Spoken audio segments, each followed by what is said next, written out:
Di dalam buku Syekh Abdul Qadir As-Sufi pernah dijelaskan dalam bukunya yang berjudul Pesan untuk Kaum Muslimin, kembali kepada tatanan Ahlul Madinah. Yang ada di Islam itu tidak hanya mengatur Islam saja atau Muslim saja. Ada taat, ada takdim atau khidmat, lebih dikenal di pesantren. Kalau guru layaknya itu takdim atau khidmat. Kalau taat itu bukan kepada guru, tapi kepada pemerintah atau pemimpin gitu. Itu bedanya. Ya sesuai dalam Al-Qur'an kan surat An-Nisa ayat 59.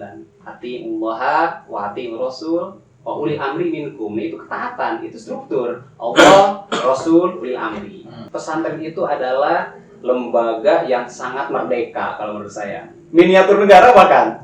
Yang jadi permasalahan adalah ketidaksinkronan gitu. Keluar dari pesantren, dia sudah dididik, berbagai macam disiplin ilmu dia udah siap, tapi tidak sesuai dengan keadaan. Di mana mau menjalankan hukum ini?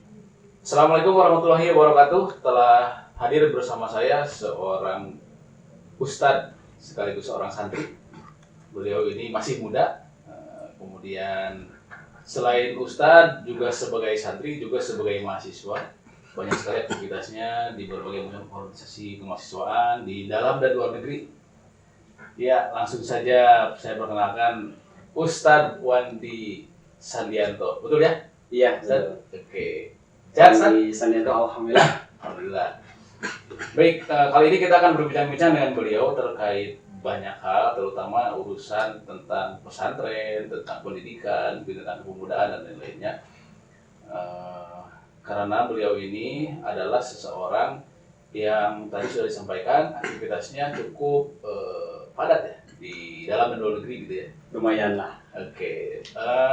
Untuk mengawali bincang-bincang kita, silakan boleh disapa dulu para pemirsanya. Pak Ustadz, silakan. Ya, Assalamualaikum warahmatullahi wabarakatuh. Nama saya Wandi Sandianto. Saya sebenarnya sangat menarik juga dengan tema, dan hari ini kita akan membahas tentang santri. Saya juga seorang mahasiswa gitu kan. Urusan organisasi, saya sebenarnya aktif di organisasi di kemahasiswaan dan juga aktif juga di luar kemahasiswaan. Mungkin ya. Kenapa santri ini sangat menarik untuk diceritakan? Karena sebagai aset juga, pendidikan yang sangat langka sekarang. Iya, betul. Ya, tadi yang menarik itu bahwa Anda itu adalah seorang santri, juga sekaligus ustadz. Oh iya. Ceritanya gimana? Jadi gini, kalau seorang santri itu sebenarnya bukan ustadz, karena santri itu di bawah ustadz. Oke. Nah, kalau di dalam kitab Al-Fiqh Ibnu Malik pernah saya temukan ada bait yang seperti ini.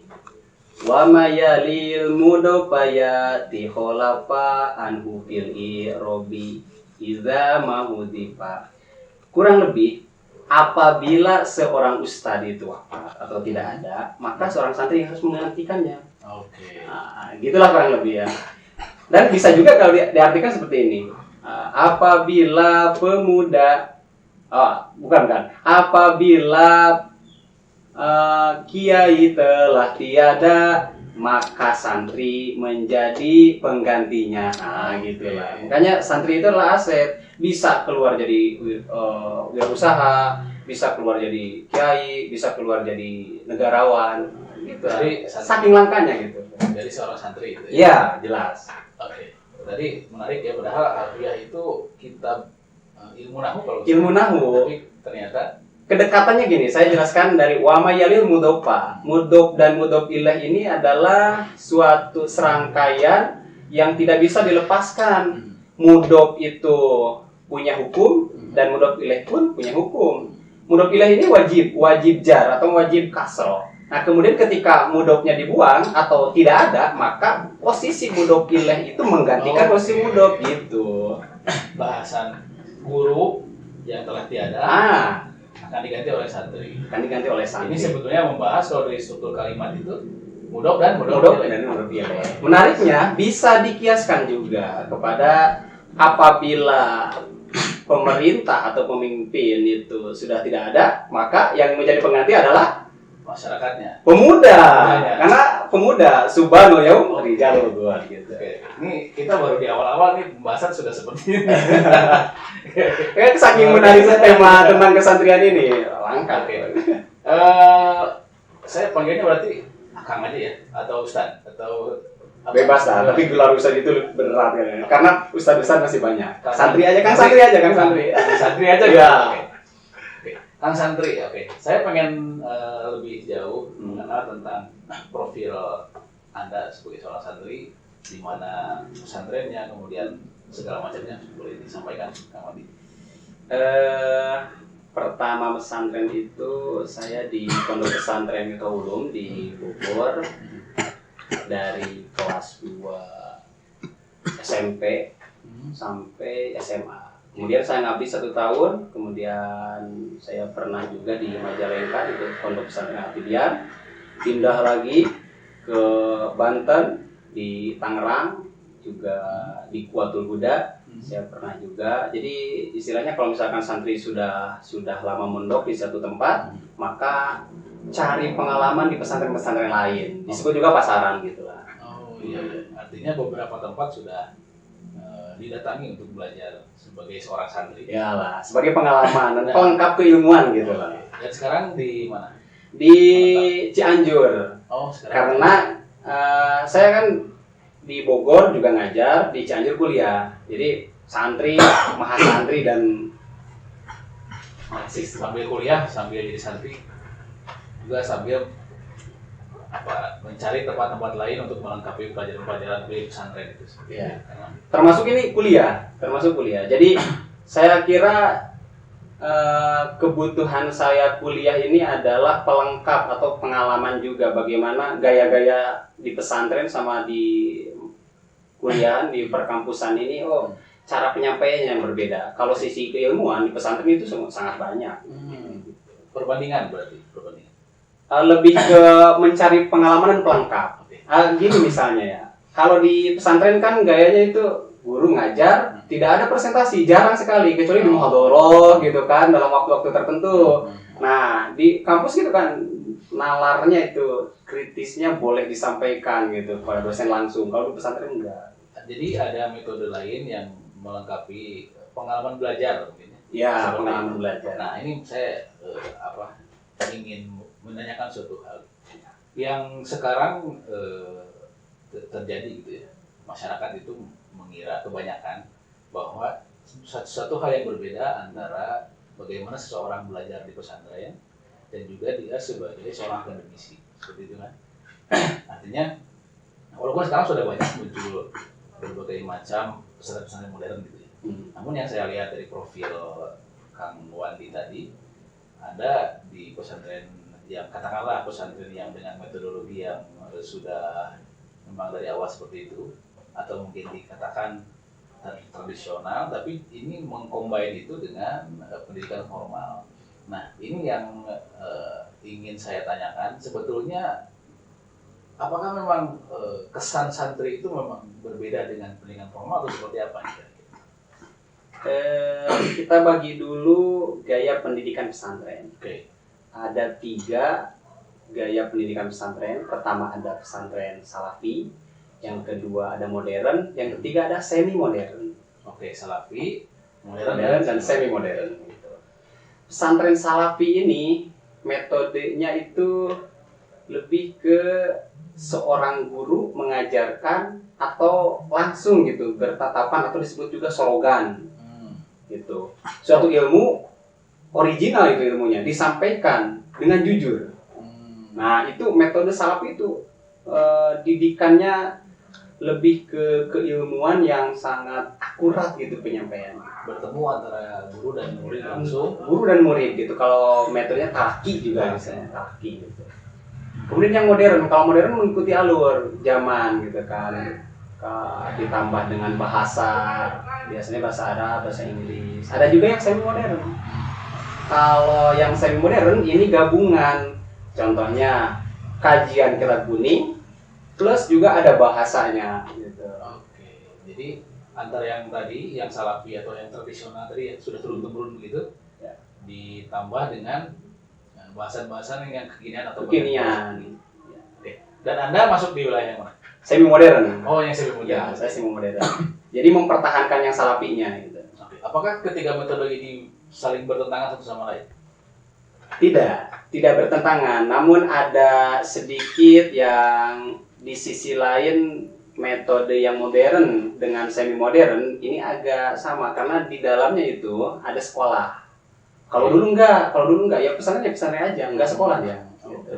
Kalau semi modern ada. Gitu. Ya, ya. Artinya dari tiga metode itu pada dasarnya semuanya mengakomodir tentang keilmuan kontemporer begitu. Ya, iya benar. Kontemporer ini kekinian. Sehingga kesan santri yang berbeda dengan ilmu formal itu sebetulnya itu salah begitu mungkin. Bisa dikatakan, tapi kalau misalkan salah enggak juga. Memang ada perbedaan. Ada perbedaan dari segi gaya sih, lebih gaya. Dulu itu salafi itu kita bunyi, kalau modern dan semi modern ada diktatnya gitu, ada rangkuman-rangkuman yang sudah ditulis gitu. Antara modern dan semi modern dan juga tadi yang modern, semi modern, kemudian satu lagi saya lupa. Yang salafi ya. Sebetulnya ketiganya itu hanya berbeda di sisi metodologinya. Iya. Padahal intinya sama. Oke. Nah, kemudian tadi saya simak bahwa Kang Wandi ini dari kelas 2 SMP ya. Iya. 2 SMP sudah mondok. Itu juga sambil sekolah berarti. Sambil sekolah. Apakah memang Kang Wandi ini berasal dari golongan orang-orang pesantren sebelumnya, dari turun-temurun misalnya, atau seperti apa? Boleh diceritakan mungkin? Enggak, tapi saya juga terpaksa sebenarnya pesantren. Terpaksa? Tapi kalau kesini jadi enak gitu. Oh, pesantren banyak manfaatnya. Terpaksa. Karena kan identiknya pesantren itu gak betah. Nah itu dia maksudnya. Itu.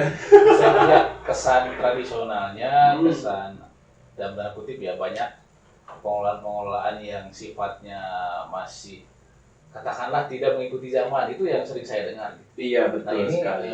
Saya ingin dengar langsung dari seorang santri ini. Sangat menarik ini. Yang sudah berpengalaman jadi santri juga ternyata bisa berhasil masuk ke dunia pendidikan formal, bahkan berkiprah di beberapa organisasi yang tadi disebutkan. Saya sebetulnya ingin menggali itu, Kang Wandi. Berarti ini saya sebagai santri, kemudian saya bisa masuk ke organisasi di kemahasiswaan. Oke, salah satunya itu. Ya. Kultur pesantren itu layaknya sebagai intinya komando gitu sistemnya. Seorang kiai berkata A, maka santri semuanya itu ikut A. Oke, iya. Jadi ada sifat komandonya itu sangat tinggi gitu, sangat kuat sekali. Jadi ketika kiai A, maka santri semuanya A. Gitu. Beda sekali dengan di mahasiswa.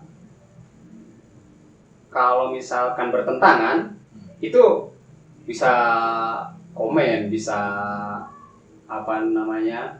bisa langsung, ini gak sesuai nih. Nah, santri gak seperti itu karena mengenal takzim. Yang saya sayangkan adalah dari takzim itu para santri tidak bisa menempatkan pada posisi bahwa itu adalah guru.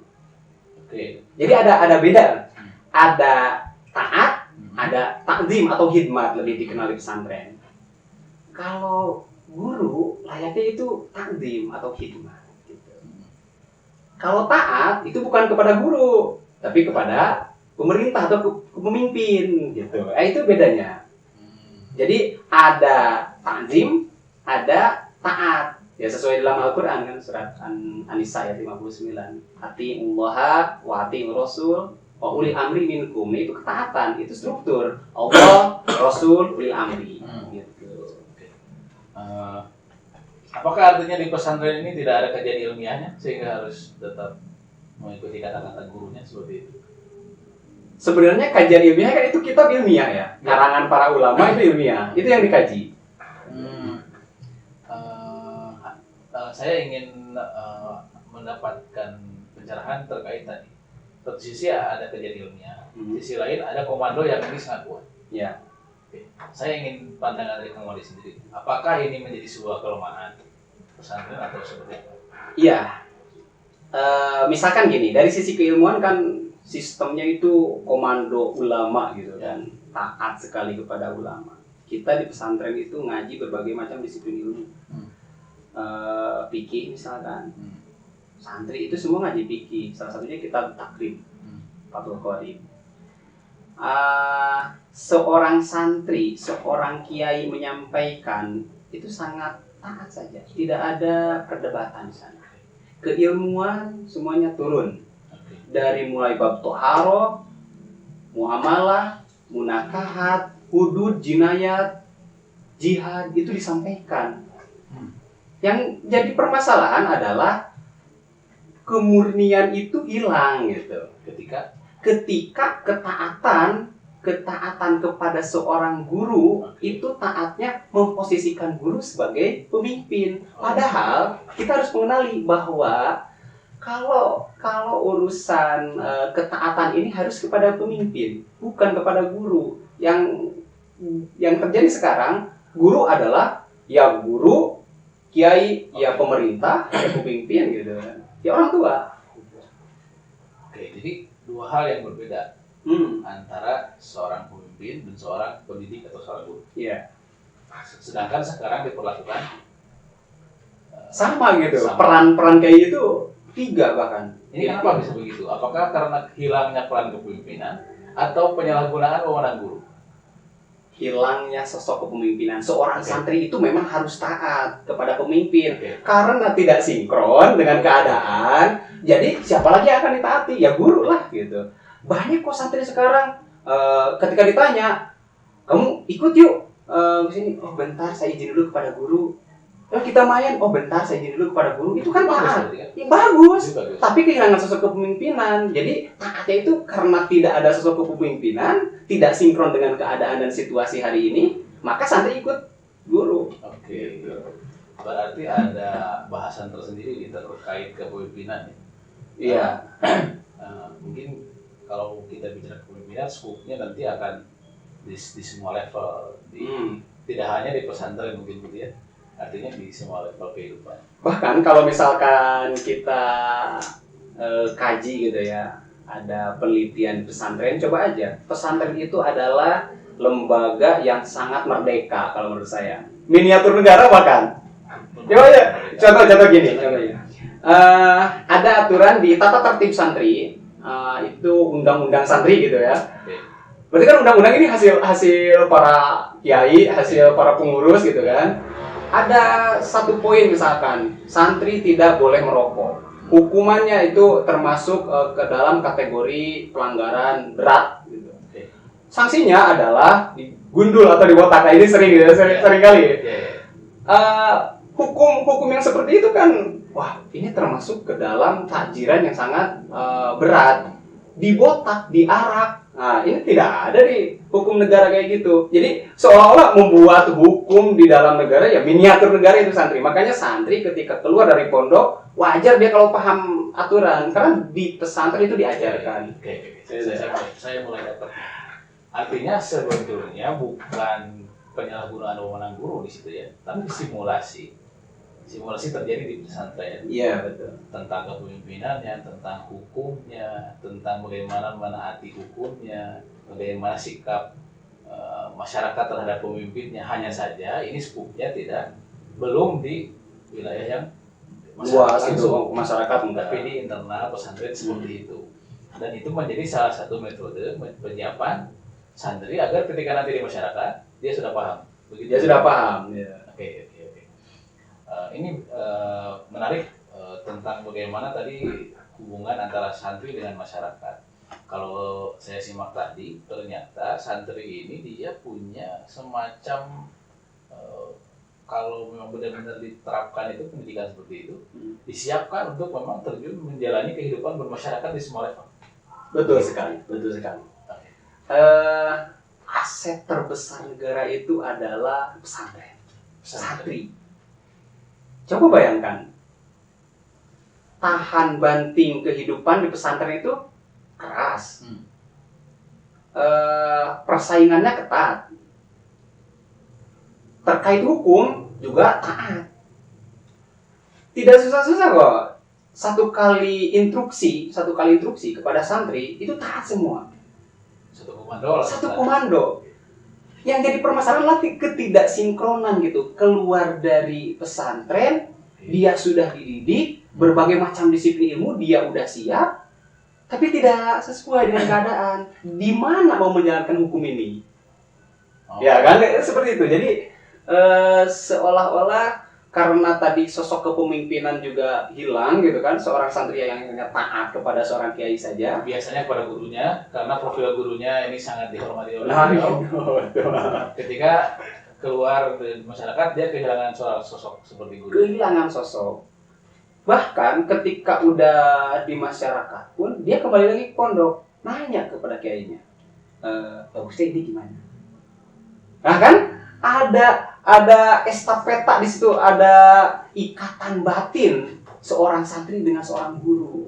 Nah, harusnya keluar dari pesantren, tinggal dikit gitu kan, seorang pemimpin itu, saya pengen seorang ahli hukum. Oh, ngambil di pesantren.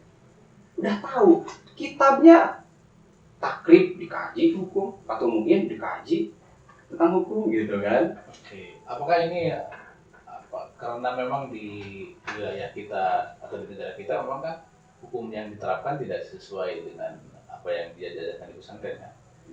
Nah, itu menjadi masalah untuk santri berkiprah di masyarakat. Oke. Sebenarnya bukan tidak diterapkan, tapi kita belum mampu menerapkan.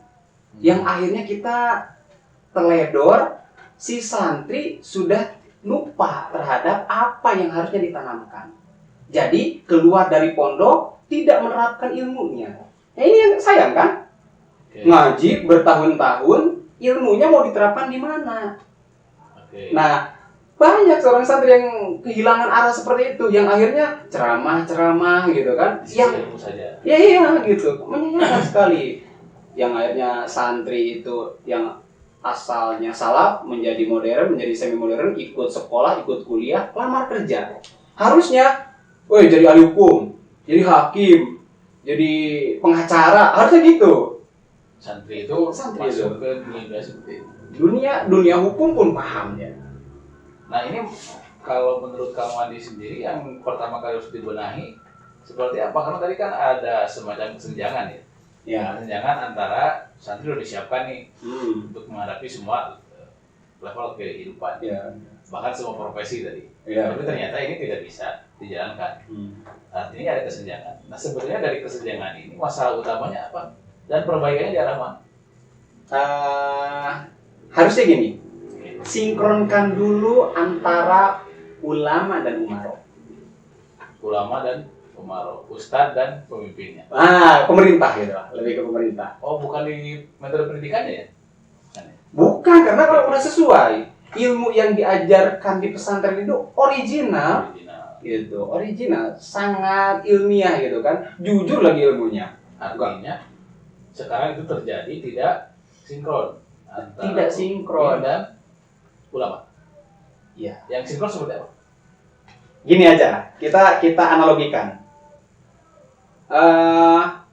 Pemerintah butuh tentara untuk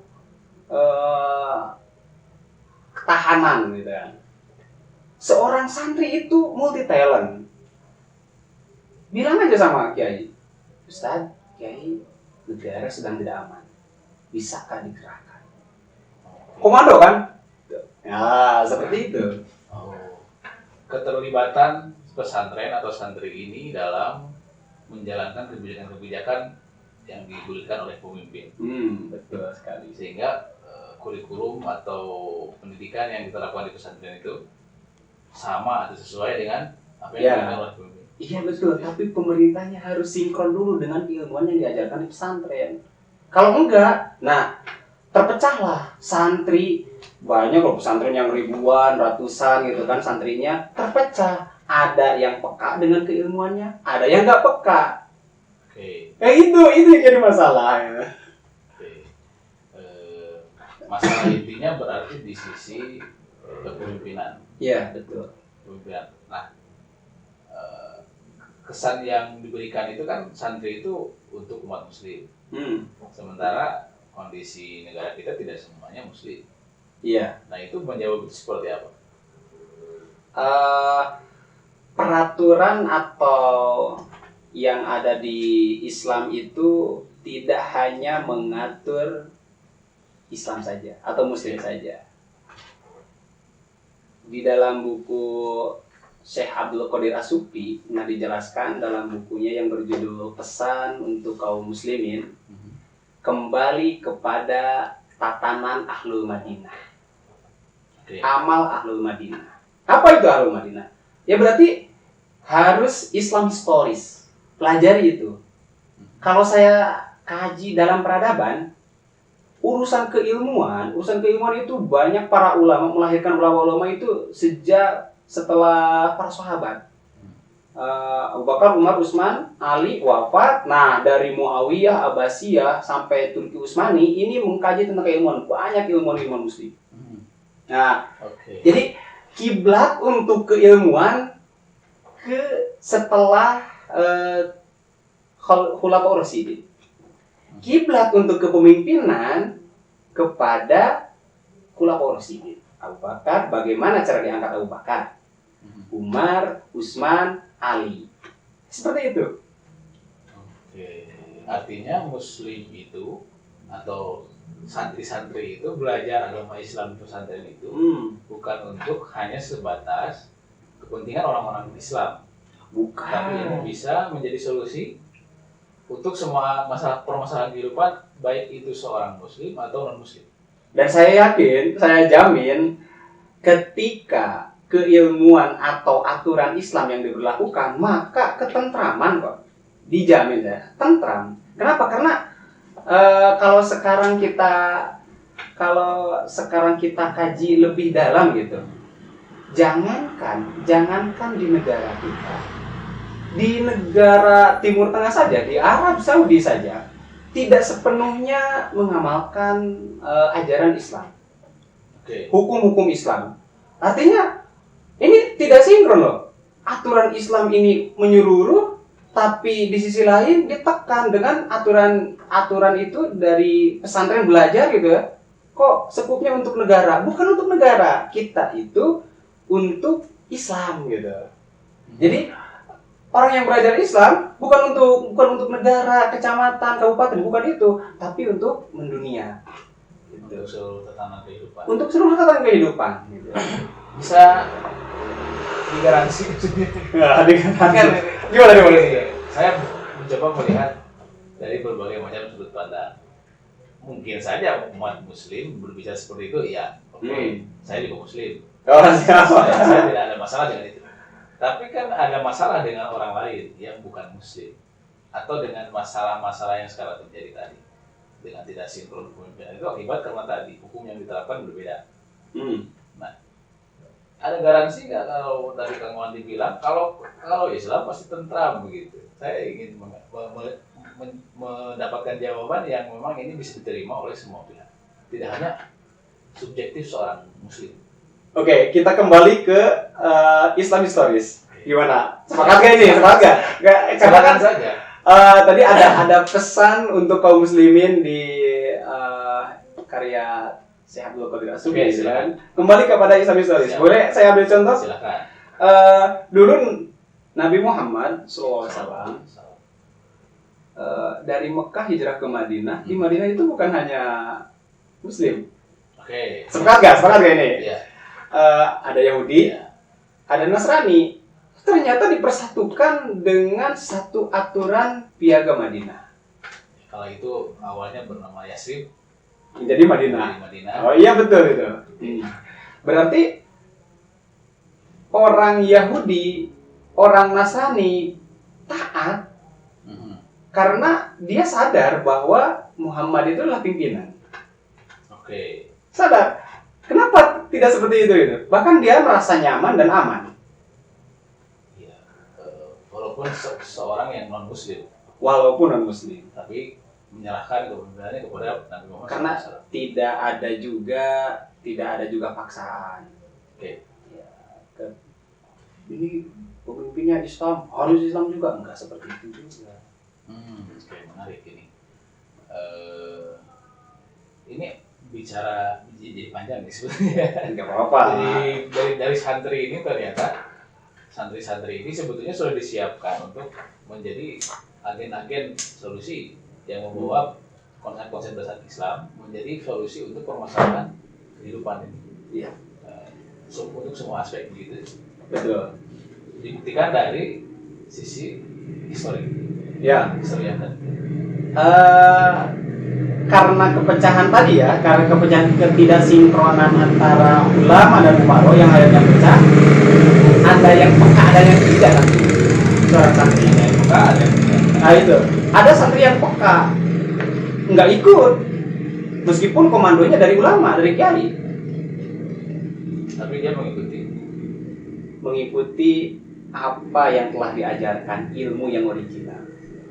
Dia mengamalkan ilmu yang original. Itu kan. Jadi ilmu yang original inilah yang kemudian santri itu harus gimana nih menerapkan ilmu kita. Karena dolim juga kan. Oke. Kalau tidak mengamalkan ilmu. Ilmu original artinya ilmu Islam atau seperti apa? Berarti ada juga Yang tidak ada tambahan, tidak bermuatan kepentingan. Ini aturan. bermuatan kepentingan. Iya. Berarti ya. Berarti ada juga santri yang bermuatan kepentingan. Ada. Pun jadi penjilat juga ada. Oh, ada. Ada. Oke. Di sisi story tadi dibahas gitu ya. Bagaimana Rasulullah SAW berhasil membentuk peradaban di Madinah. Ya. Dengan saat itu tidak hanya Muslim yang ada di situ, bahkan Nasrani Yahudi di situ. Bukankah sekarang juga sudah begitu di Indonesia? Ada yang nggak sinkron.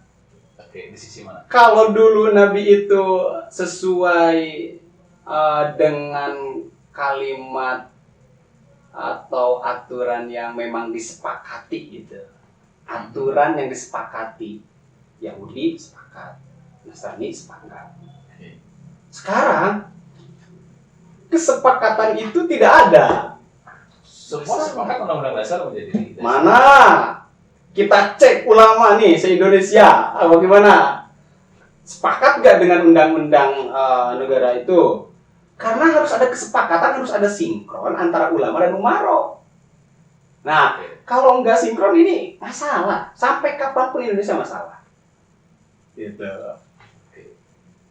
Masalah bahwa tidak ada jaminan masyarakat Indonesia menyepakati peraturan yang sudah ditetapkan oleh Tidak semua ya, maksudnya tidak semua ulama menyepakati.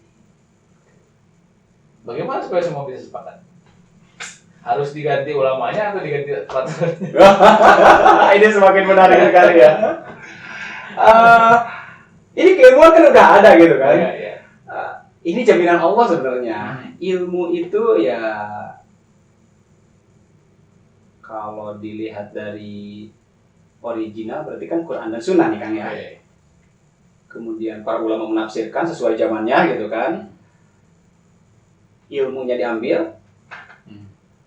Terus kita mencari solusi, seorang santri harus bisa memecahkan ini. Itu dia masalahnya. Nggak akan peka, nggak akan semua santri peka dengan keilmuan itu.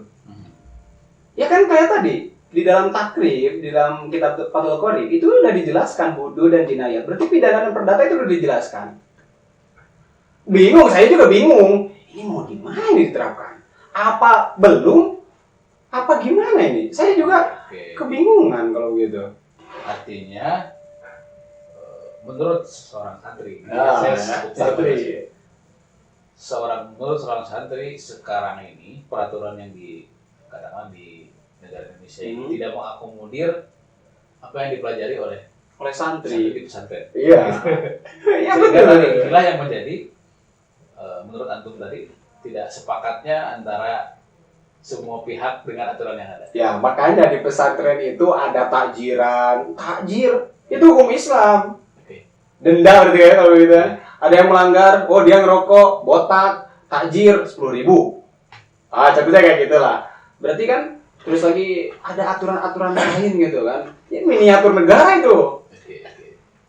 Ya, saya melihat ini curahan hati seorang santri. Tapi mewakili, insya Allah mewakili.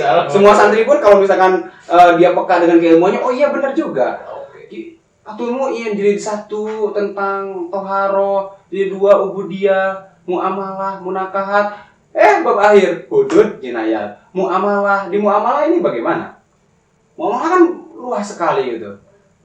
Ya, nyambung kan? Ini keilmuannya mau diterapkan di mana?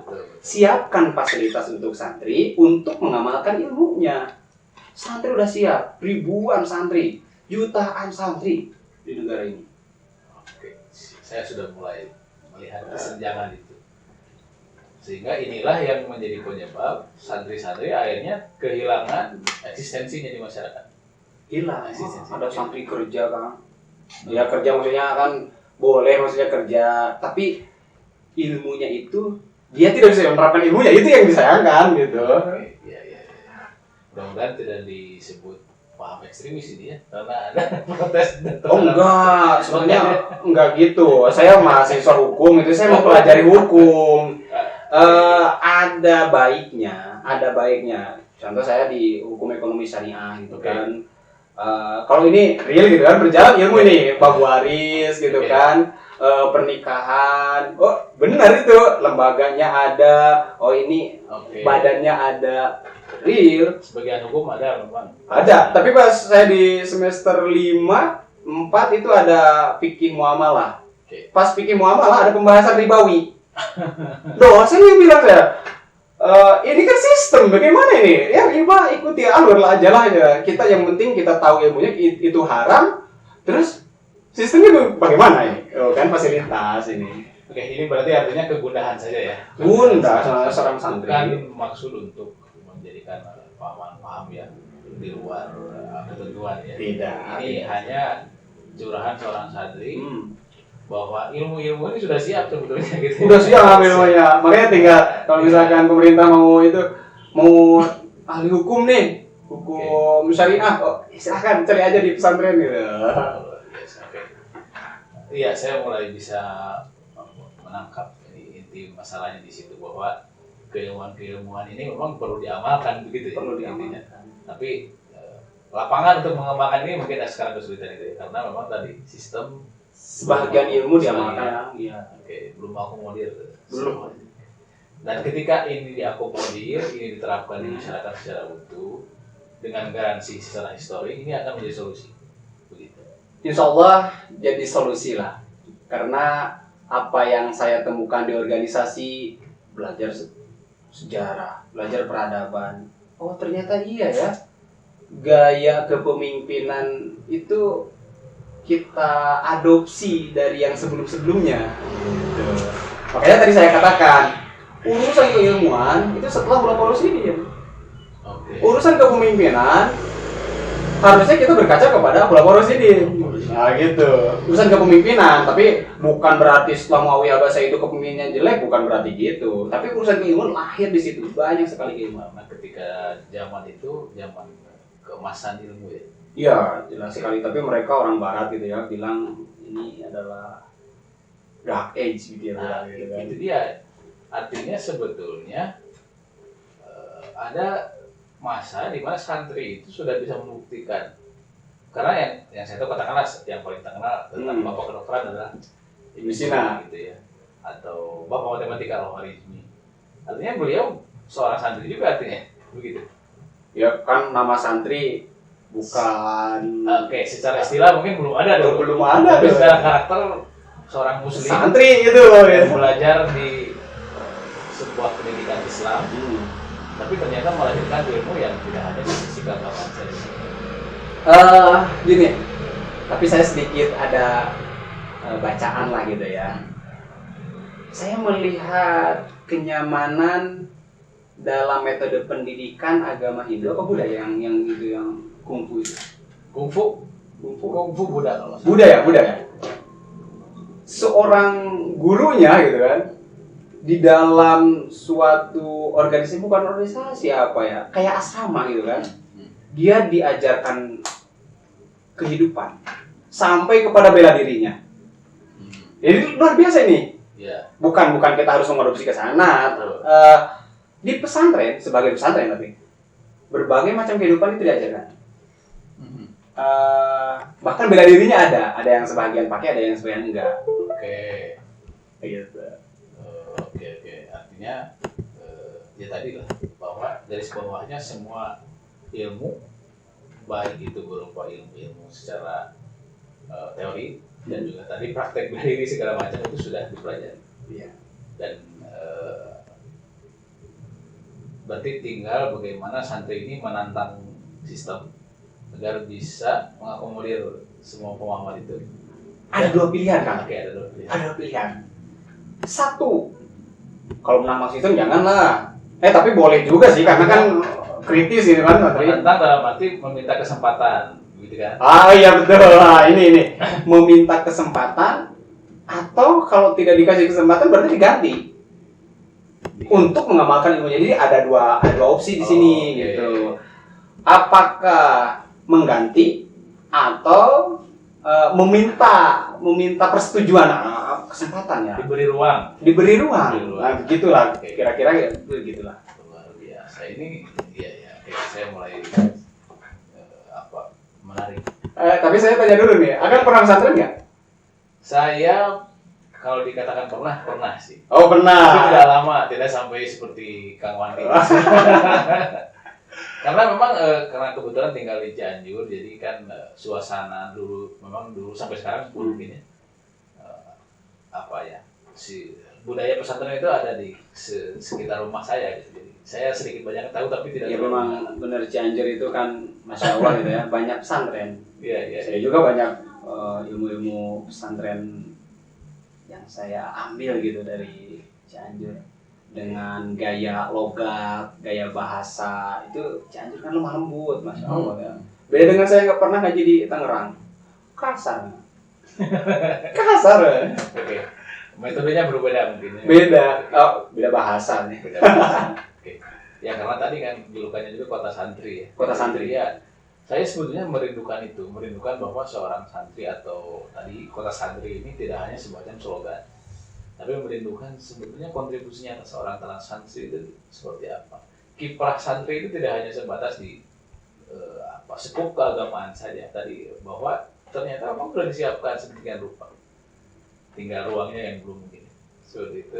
Ya berarti kita pindah dikit, geser dikit itu, jangan jangan salafinya kan, karena yang mempertahankan salafi ini adalah orang-orang yang sangat taklid. Taklid itu bukan jelek loh kan. Bahkan harus kalau taklid keilmuan itu mempertahankan salafi terus. Sekarang kalau misalkan kita pilihannya yang tadi dua opsi itu mau mengganti atau kita merubah, berarti kita masuk pendidikan formal, kita kan bisa tuh beraliansi. Nah itu tidak harus dibentrokan. Tidak lah. Karena kepentingan ini sama. Kita ngobrol saja. Kita ngobrol sama para penguasa. Nyamannya bagaimana? Santri supaya berkontribusi. Gitu. Oke, Kang Wandi, menarik sekali pembahasan ini.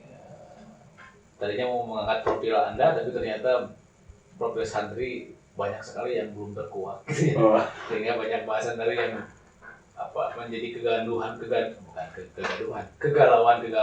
ya. Kalau dibilang tadi curhat santri ya gundanya ini dengan keilmuan, jadi bukan curhat-curhat yang kayak sekarang. Betul, itu dia. Percintaan gitu kan. Gundahan bahwa ilmu ini sudah tinggal diterapkan nih. Berikan kami ruang begitu mungkin ya.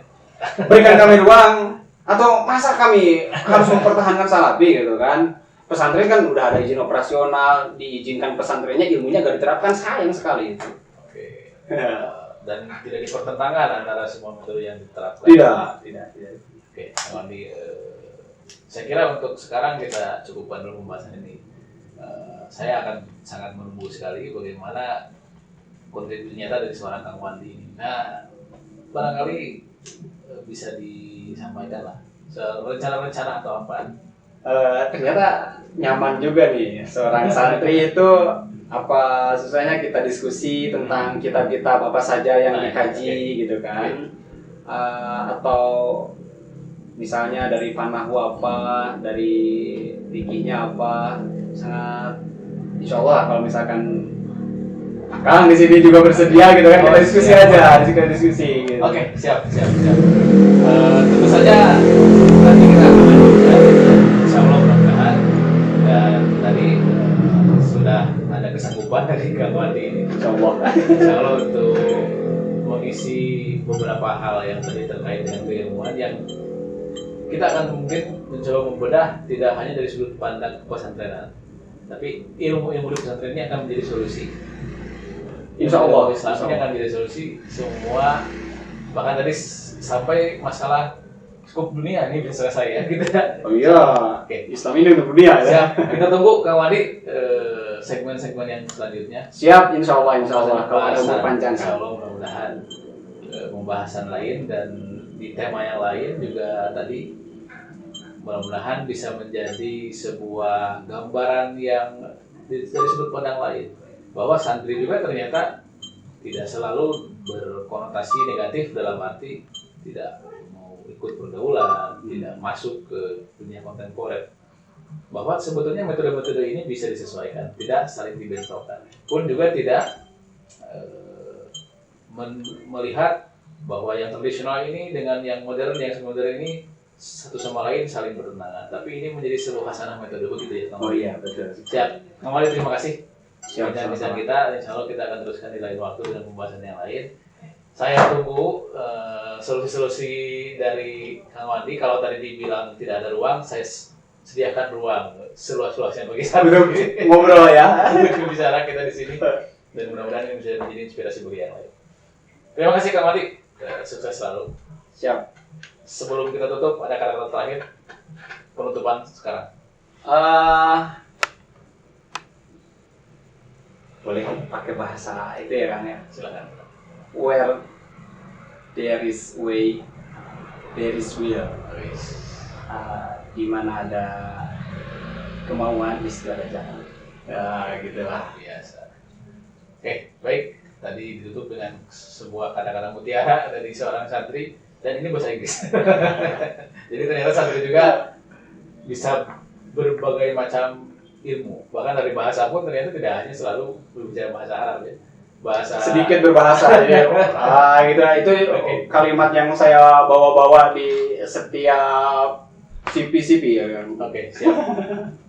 Baik, itulah perbincangan kami dengan seorang santri yang punya cita-cita besar, tidak hanya sebagai solusi atau sebagai menerapkan ilmu-ilmu saja di dunia keislaman, tapi ternyata beliau sudah mempunyai cita-cita bahwa dan menggaransi bahwa ilmu-ilmu yang dipelajari di pesantren itu bisa menjadi solusi bagi semua permasalahan skup terbesar sekalipun, bukan skupnya. Tinggal tantangannya adalah sejauh mana kita memberi ruang para santri untuk mengekspresikan itu semua. Saya bangga jadi santri. Siap. Terima kasih untuk bincang-bincang kali ini. Mudah-mudahan menjadi inspirasi bagi teman-teman semuanya. Kita tutup saja. Assalamualaikum warahmatullahi wabarakatuh.